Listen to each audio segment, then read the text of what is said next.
It's Nikki Pika from the Bad Sports Net. Hi, Nikki. And then Andrew Nefson from Channel 2 and Kurt Schroeder from Colo 8. Awesome. Affiliate here. Nice to meet you guys. Yeah, these are the familiar faces you'll see.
Mike, you ready to go? Just let us know when you hit record and when the stream's going, and we will get underway. Okay. Thanks, everyone. Got Coach Choate's signing day press conference for our renovation 2024 signing class today. We'll start with an opening statement from Coach, then we'll open it up to questions. Awesome. Thanks, everybody, for being here today. You don't get to this place without a lot of help. And I think it's important for me to thank some of our partners in the community and some of the people on this campus that made this happen for us. We brought in 31 signees, 23 enrolled at midyear. And so to have that level of work that had to be done by our compliance people, our academic advisors, our academic support staff, and admissions, I can't say enough about the appreciation that we have in football for the support that Stephanie and President Sandoval have shown on the academic side, helping us to get this class put together in a really short period of time. Our folks, Nikita Amy and Drew Graff in academics, Joe Flores and Megan Schramm, we made their life a little miserable in the last couple of weeks, but it's all worth it now. We're excited to have these people here. We've had a ton of support from all around the community. Our trade partners from all over the community. I mean, you got to think about the amount of work that goes into putting together this kind of class in this kind of a condensed window. And I'm really proud of our staff. And that was really spearheaded by Jace Parker and his staff on the recruiting side. Our coaches that came from all over the country, and you can kind of see how we were able to tap into different places that maybe weren't traditional. 19 different states are represented in this class, which I think is pretty cool. And it's a very diverse group of kids. I think it's going to add a ton of value to this university, where these kids come from: Philadelphia, PA, Baltimore, Maryland, Alaska, Hawaii, you name it. We're bringing young men from all over the country with a great deal of experience to this campus and this university and this community, and I think it's going to have an immediate impact on our performance on the football field. And speaking of performance, got to make sure I give a shout out to Coach Alford and his boys from last night. That was a huge win in Logan. I know how hard it is to win there, and I also want to make sure we encourage everybody to get out on Friday night. We got another big one here with San Diego State coming to town, and hopefully we can pack Lawler and support the men. Coolest things about this class, I think when you talk about how do you build a program, it starts up front. 17 of the 31 signees are either interior offensive and defensive linemen or edge players at tight end or D end. And so a little bit more than half of the guys that we brought in were brought in to help us kind of build up our front. And I believe that's where it starts, and that investment I think is going to pay off in the short run and in the long run. You look at the other positions that we kind of added in. We took 5 defensive backs. We added length and speed and explosiveness in the back end. We took 3 running backs. We're going to run the ball, but we also are going to be able to utilize our threat as a running team to create explosive plays in the pass game. So 3 running backs with a variety of experience, 1 junior college, 1 high school, and a veteran college player in Pat Garwo. I think add a lot of depth and explosiveness to our offense immediately. And I think that's kind of the hallmark of what we did.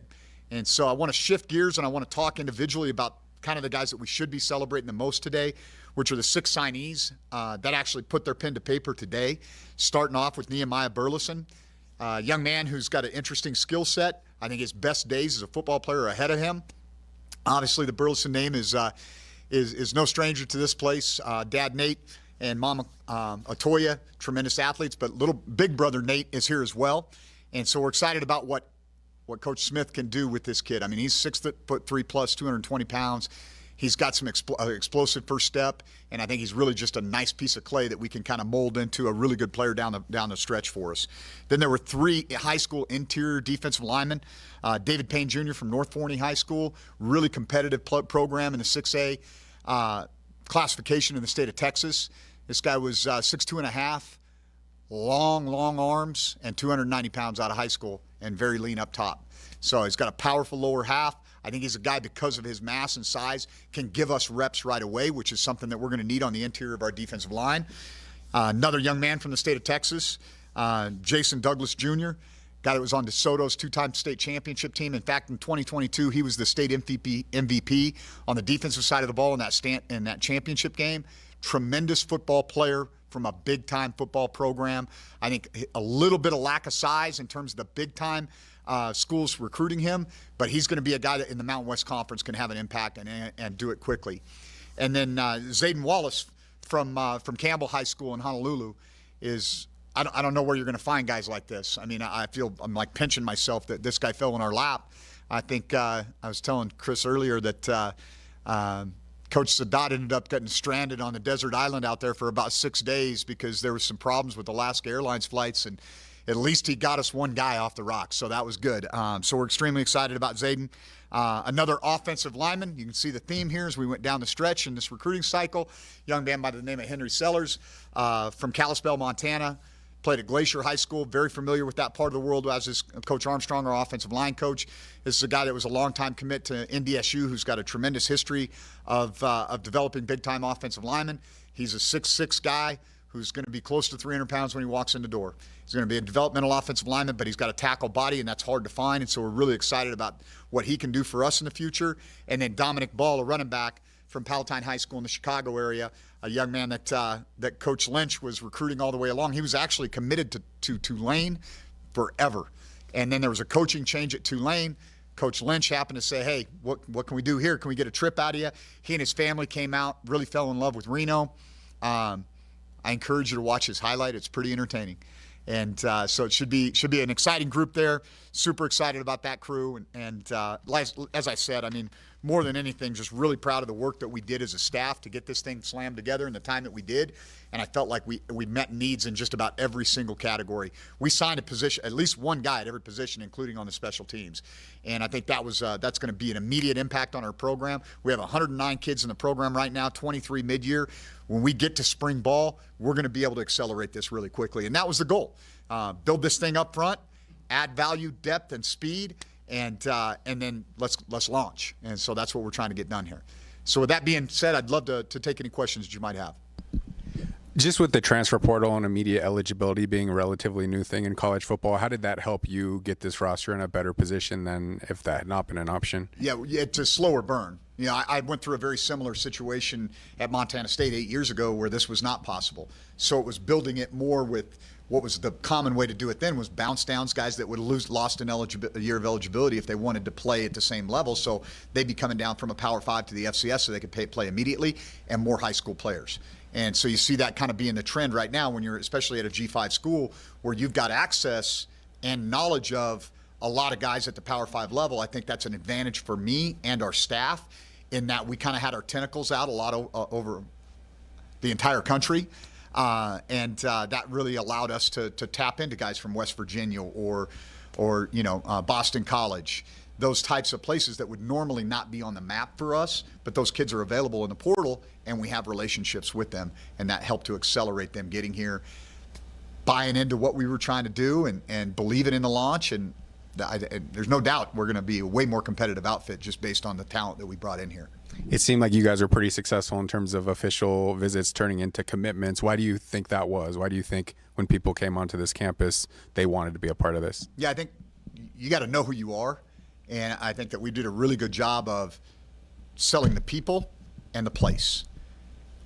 I'd say the most powerful thing that we have on this campus is our internal campus. Like, this is a beautiful campus. I was struck by that when I got here. Very, very impressed with that. Quite honestly, we don't have all the bells and whistles on the athletic side in the football facility that a lot of places do. So we leaned on, hey, let's talk about campus, let's talk about the community of Reno, and let's talk about the coaches that are here. And I think from a football standpoint, it was pretty simple. These guys were looking for opportunity, they were looking for development, they were looking for relationships, and they were trying to find their fit. And those things, I think, kept coming home, that there's an opportunity here because of where we're at in the program right now. You guys can come in, have an opportunity to compete right away. I think the development, that's what I have a history of doing as a coach, and we've got really exceptional coaches for the Mountain West here. And I've said this, and I'll challenge anybody. I'll stack these guys' resume against anybody in this league. And the fact that they were able to, we got them here with some of the challenges that we have fiscally, I think speaks about their belief in our vision for this place.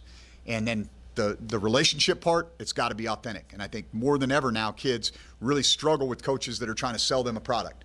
There's got to be honest, direct, open conversation, not a lot of fluff. This is who we are. This is how we're going to do it. Get behind me. Let's roll. And I think that resonated with all the kids that came on campus as well as their families. And I think the fit piece was there too, because they're looking for the same thing that we are, a restart, hit that launch. I talk a lot about with these guys that, you know, if your time on playing football in college is a football field and that's out in front of you, or I'm sorry, is your life, that's your life, that football field is your life, your time playing college football is a 3-yard run. That's all you have. And some of these guys, they got 1 yard left. And they want to make sure it's a really good opportunity. And I think that, you know, they can feel the juice and the energy and the momentum that we have here. And I think so can the rest of the Mountain West Conference.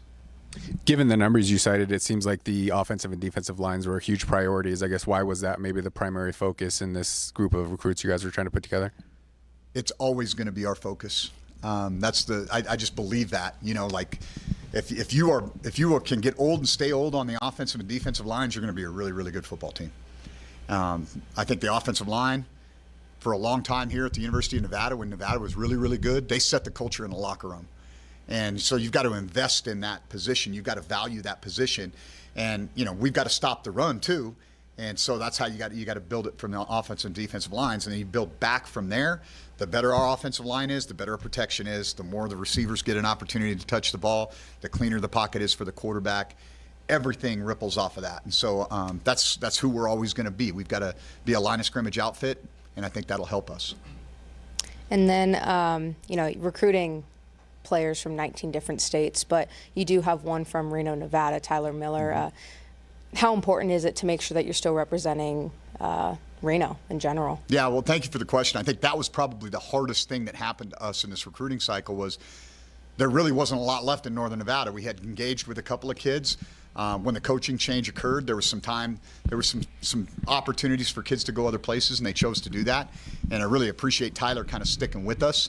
Obviously, he was announced in the December signing period, but that's going to be a focus for us. I mean, one of the things that we're going to do is we're going to get a team camp back together here at the University of Nevada, and we're going to be able to evaluate these Northern Nevada players in a hands-on atmosphere instead of going all over the place to satellite camps. Let's get them here.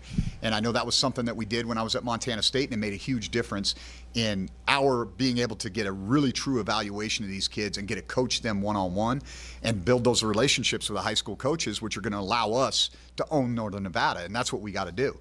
And I'd go as far as to say this, is that even as you kind of push east and west and north, that the geographic borders of the state of Nevada can't be just, that's not our footprint. Our footprint needs to be southern Idaho. We need to go plant a flag in Boise. Our footprint obviously needs to be in Las Vegas. We need to be in Salt Lake. And obviously Northern California, Sacramento, and Bay Area has always been a great place. When I was at Boise State, I always felt like Nevada had the biggest advantage in the Mountain West, or at the time, the WAC. And that was because they could just reach over the border and grab those great players from Northern California. And so we've got to find a way to get that advantage back, but it starts in our own backyard. Coach, with guys like Jason Douglas that come from like elite high school programs, as you mentioned before, back-to-back state titles at DeSoto, does that help you at all when you have a guy who is so used to winning and what it takes to do it coming in? Yeah, winners win. I know that was always one of the things that we looked for.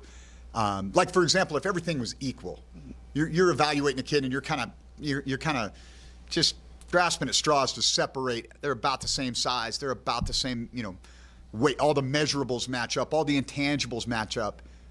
Well, does he come from a winner or not? Because that matters. That culture of winning is ingrained in them. And he's going to come in here and he's not going to know anything but winning. And there's going to be guys in the locker room that have struggled with that, obviously, over the last couple of years. And so to have that mindset of, no, man, we're not backing down from anybody. This is just how we operate. I think that's important. And I do think that that's one of the boxes that I like to check in recruiting. Does he come from a winning program or not? When it comes to sales pitch with transfer guys versus straight up high school guys, is there much of a difference, or what are some of the similarities and differences in terms of message with those two different types of guys? Yeah, I think it is different, and I think there's some things that we've got to do as coaches in college football to try to modify, not blend the two recruiting periods, if that makes sense. I think that the overarching message of, hey, we're providing you an opportunity. That opportunity for the transfer, they're looking for the immediate opportunity. The high school kid's looking for an opportunity to come into a program and compete and develop over time, perhaps, right? Because we're not recruiting those 4- and 5-star guys here like we did at Texas that want to play right now. They recognize, hey, it's probably better for me to go to a place, utilize my red shirt, gain some weight, get acclimated to college life, et cetera. So the opportunity is the same, right?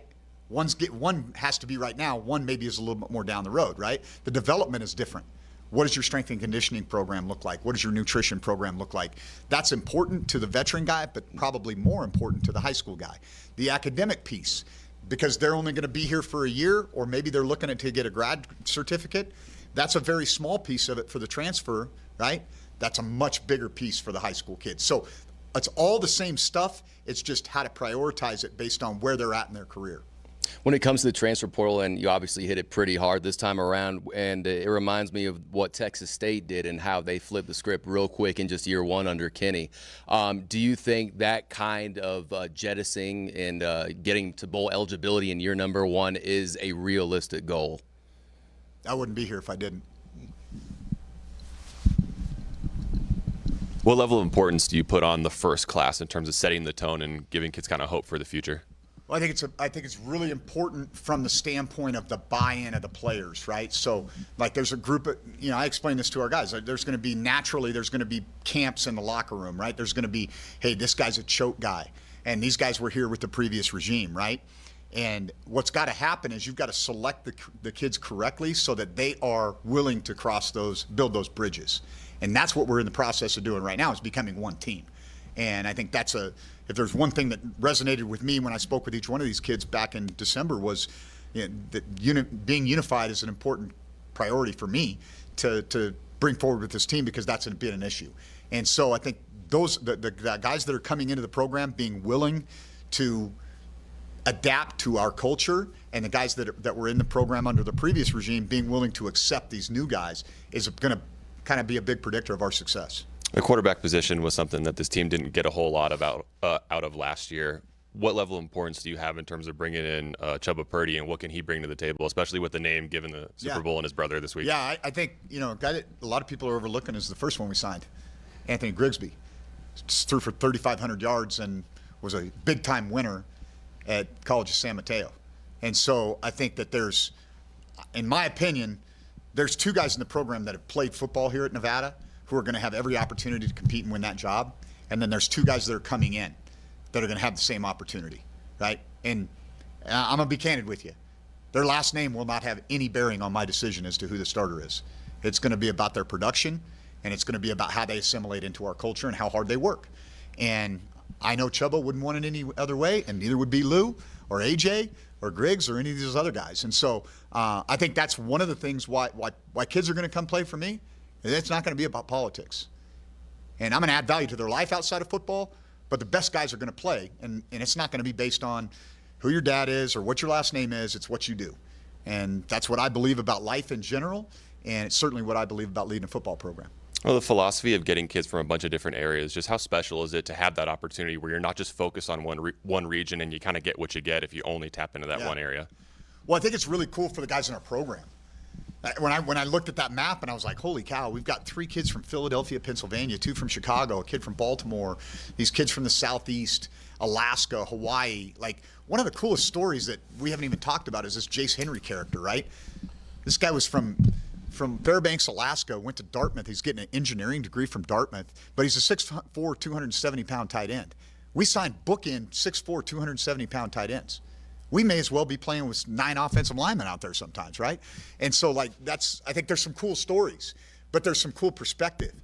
How awesome is it that these guys can sit down at a meal and talk to a kid who's got an engineering degree from Dartmouth, and then you've got another kid over here who's just a freshman in high school or coming out of high school from Honolulu. And to have those guys sit down and share their perspective on the world, right, which is coming to college is about stretching and growing and getting out of your comfort zone. And so I'm really proud of some of these kids for being willing to do that. But I'm excited for them and for our university. I mean, the perspectives that kids from Philadelphia or Chicago are going to have that are different than kids from Vegas or Reno, I think that really adds value to our university as a whole. Do you envision that kind of being a template for the future, or was that kind of specific to all these coaches coming from different areas, and you're going to have more, I guess, set geographical regions you'll be targeting? I think that it depends, right? So, like, oftentimes there's traction that's created, right? There's a domino effect. You get a kid from a certain region, and then pretty soon they've got family, they've got friends, their families have connections, and you start to kind of develop maybe a little bit of a mini pipeline, and that might come from Chicago, it might come from Philly, and I hope it kind of does. But I don't know that there's a guarantee of that. I think we've got to kind of stick to what has worked historically here, I think, because I think every place has got a blueprint. If you just pay attention, that's what works here. And I think if you stray too far from it, sometimes things start to break down. But things are very different now, too, right? I mean, the portal is kind of opened up this Pandora's box of, take them from wherever, give us your huddled masses and let's just kind of throw it all in here. It's a big social experiment. It's like a cocktail, man. We're just throwing all this stuff in there, shaking it up and seeing if it works, right? But I'd like to say that I have a little bit better plan as to how I'm going to make it work than that. This probably will be easier to answer after spring camp, but is there still like positions on the roster where you feel like there are still big needs that need to be filled before you guys hit the field? Yeah, I think just from a numbers standpoint, we probably need a couple more wide receivers, just in terms of, when you build a roster with an 85, you're going to have your real and ideal numbers in terms of where the scholarships fit.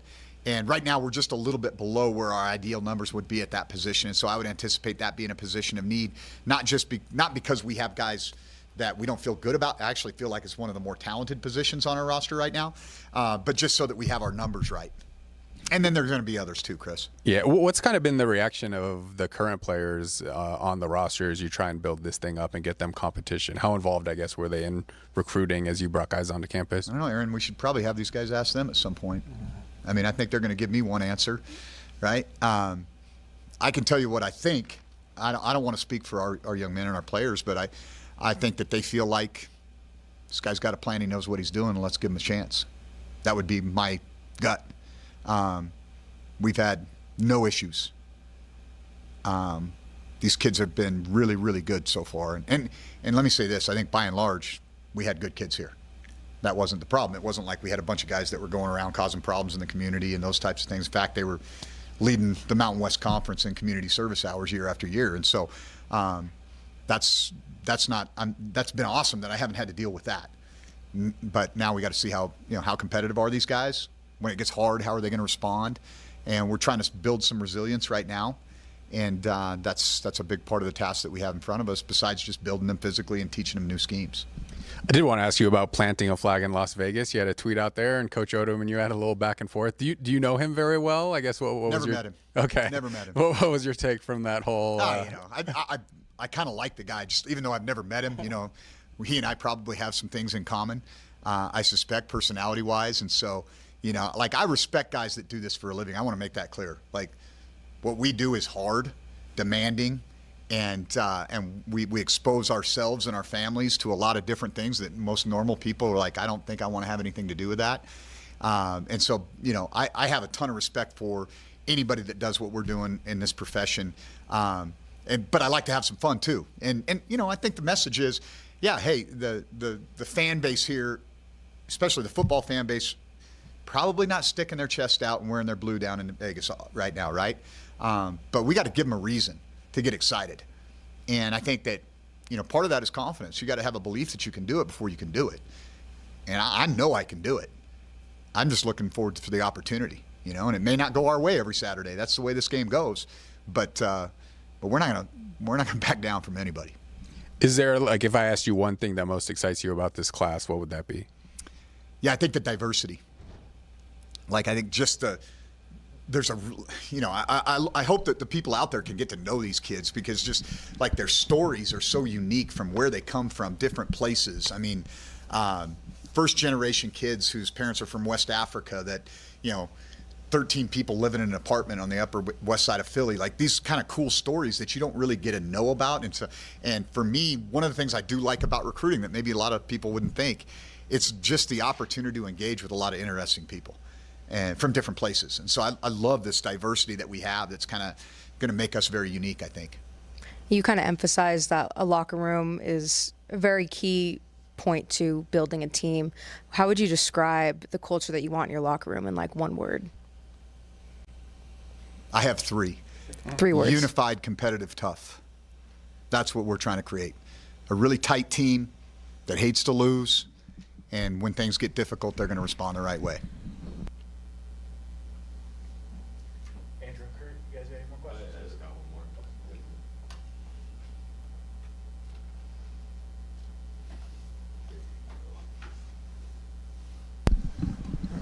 The label of renovation, obviously it's a little bit of a wordplay there, but what was the inspiration there, and kind of what does that mean to you? Well, we bought a new house and we're renovating it, and my wife wants to have a little mini show called Reno and Reno. And then I was like, well, what about this? And so anyway, I'm sure it's not the first time it's been used, but I thought it applied to the particular situation that we were in. You know, it's not this idea of the rebuild, right? Like I've made it clear, I think, that I don't want to talk about a rebuild. I want to talk about this launch. And that's just another way to kind of say the same thing. Like, you know, hey, we're tying it to us here in Reno, making it specific to us. And you know, we just got some new appliances, right? And we got a few groceries to put in those appliances, so that's good. That's a good start on the renovation. But that was kind of the idea behind it. Thank you, Chris. You guys good? All right, Coach, everyone, thank you very much. Awesome. Go Pack.